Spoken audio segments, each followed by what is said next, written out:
주님께서 여러분과 함께 마테오가 전한 거룩한 복음입니다.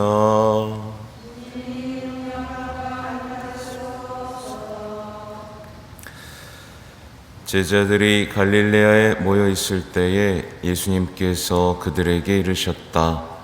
사람의 아들은 사람들의 손에 넘겨져 그들 손에 죽을 것이다. 그러나 사흘날에 되살아날 것이다. 그러자 그들은 몹시 슬퍼하였다. 그들이 가파르나움으로 갔을 때 성전세를 거두는 이들이 베드로에게 다가와 여러분의 스승님은 성전세를 내지 않으십니까? 하고 물었다. 베드로가 내십니다 하고는 집에 들어갔더니 예수님께서 먼저 시몬아 너는 어떻게 생각하느냐? 세상 임금들이 누구에게서 관세나 세금을 거두느냐? 자기 자녀들에게서냐 아니면 남들에게서냐 하고 물으셨다. 베드로가 남들에게서입니다 하고 대답하자 예수님께서 이르셨다. 그렇다면 자녀들은 면제받는 것이다. 그러나 우리가 그들의 비위를 건드릴 것은 없으니 호수에 가서 낚시를 던져 먼저 올라오는 고기를 잡아 입을 열어보아라. 스타테르 한 입을 발견할 것이다. 그것을 가져다가 나와 내 몫으로 그들에게 주어라. 주님의 말씀입니다.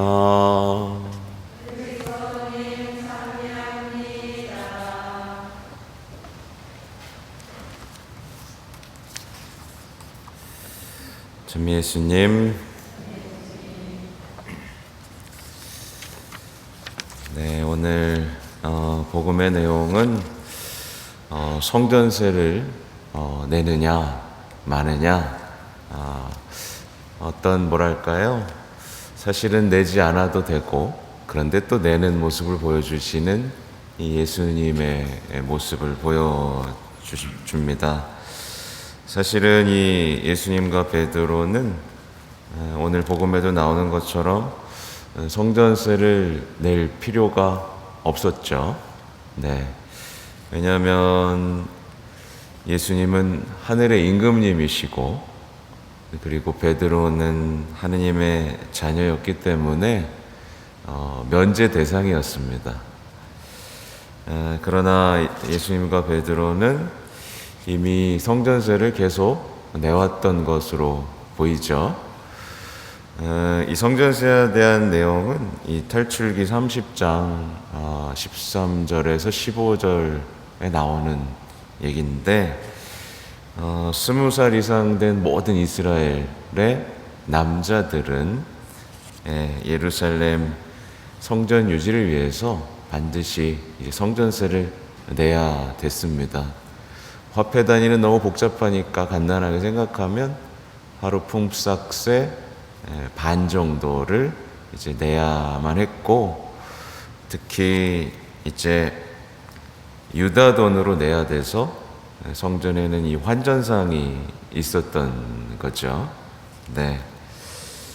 아무튼 이게 나중에 성전이 파괴되고 그래도 이제 로마는 이제 성전세를 거두는데 이제 그들의 신전을 유지하는 데 썼다고 전해집니다.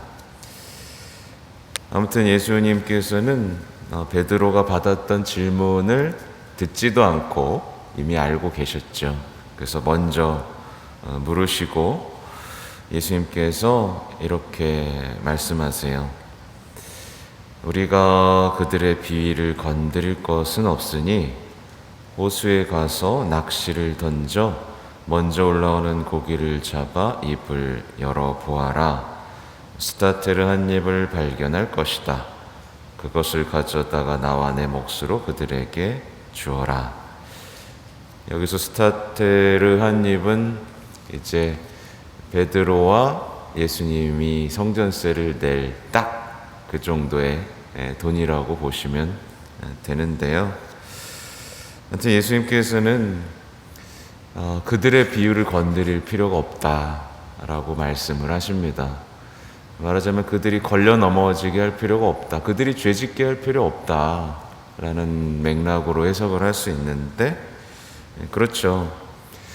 그들의 비유를 건드릴 필요가 없었습니다. 왜냐하면 그들의 비유를 건드리면 복음 선포에 방해가 됐기 때문인 거죠. 그렇죠? 예수님께서는 이렇게 쓸데없는 다툼, 논쟁에 휘말려서는 안 된다라고 말씀하시는 것 같아요. 말하자면 예수님께서 말씀하셨던 뱀처럼 슬기롭고 비둘기처럼 순박하게 이게 복음을 선포하는 방법을 알려주시는 겁니다. 말하자면 우리 복음 선포하잖아요.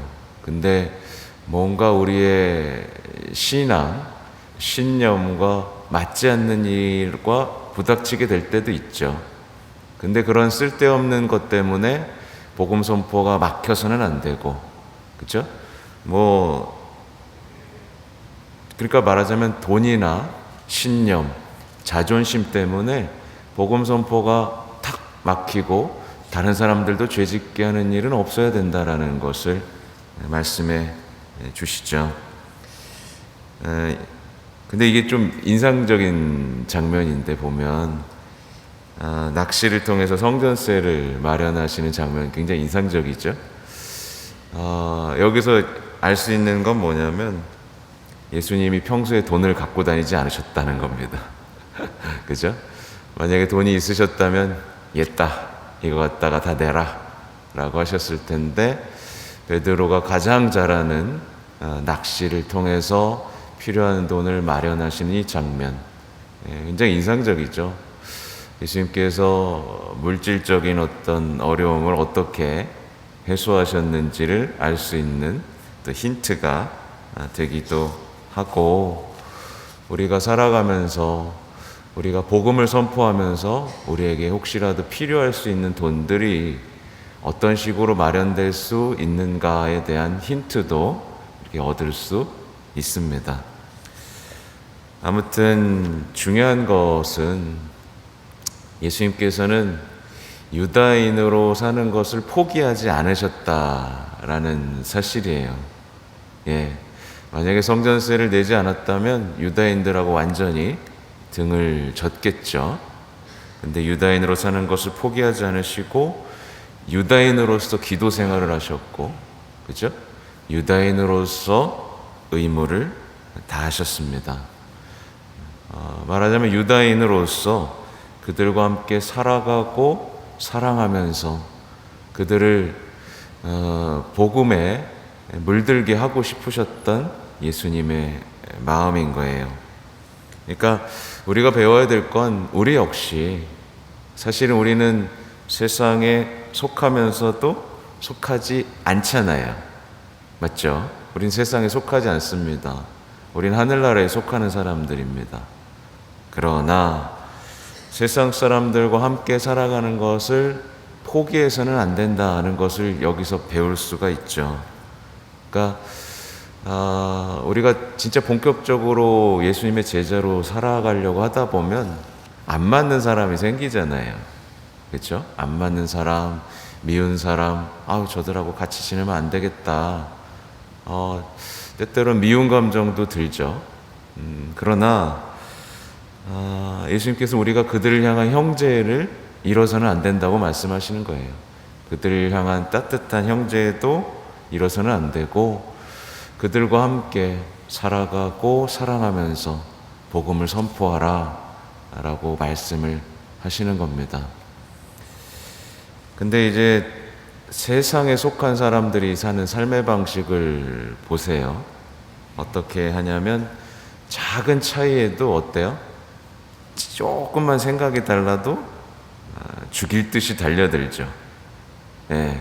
다투고 논쟁하고 증오심을 품으면서 무한 투쟁, 무한 갈등의 길에 들어서 버리죠. 정말 아무것도 아닌데 그냥 완전히 서로 그냥 원수가 돼버리죠. 그렇죠? 말하자면 자기들은 좋은 일을 원한다고 말하면서도 어떻게 돼요?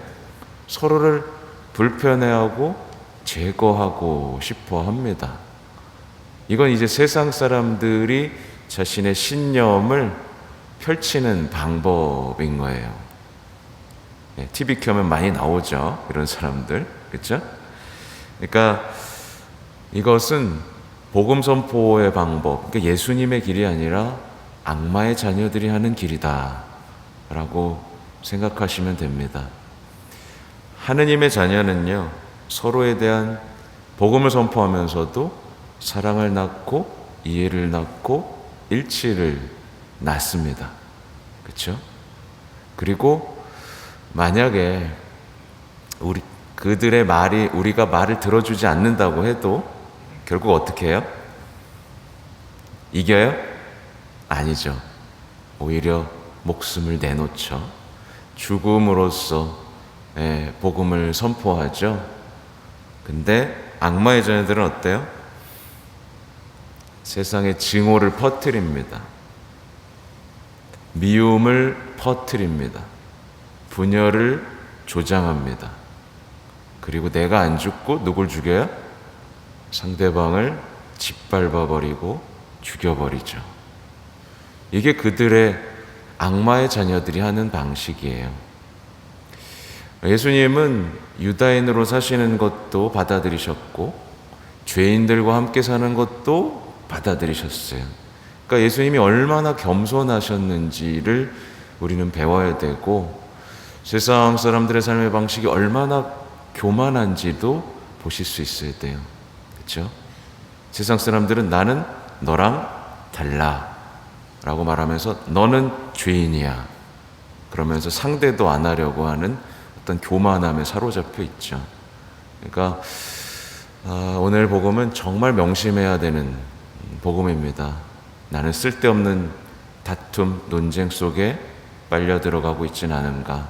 나는 너와 다르다라고 생각하면서 고집스럽고 완고하게 미움과 증오를 키워가고 있진 않은가. 돌아보면서 예수님의 삶의 방식, 하느님의 자녀로서의 복음 선포의 길에 우리가 들어서야겠습니다. 아멘.